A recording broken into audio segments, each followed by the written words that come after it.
যখন কোনো বান্দা সূরা ফাতিহার একটা করে আয়াত বলে আলহামদুলিল্লাহি রাব্বিল আলামিন, সঙ্গে সঙ্গে আল্লাহ জবাব দিয়ে বলেন হামিদানি আবদি, বান্দা তুই আমার প্রশংসা করলি।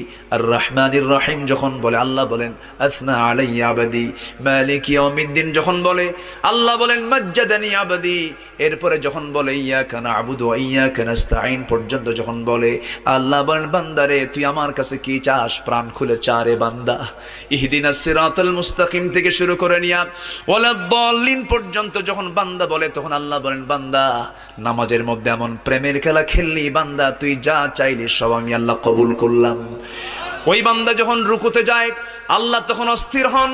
ওই বান্দা যখন সিজদায় যাওয়ার জন্য প্রস্তুতি নাই, সমস্ত ফেরেশতাকে ডাক দিয়ে বলেন ও ফেরেশতারা, এই বান্দাগুলো আমাকে দেখলো না, রাসূলকে দেখলো না, কোরআনকে দেখে হাদিসকে বিশ্বাস করে আমাকে খুশি করার জন্য তার সবচেয়ে সম্মানজনক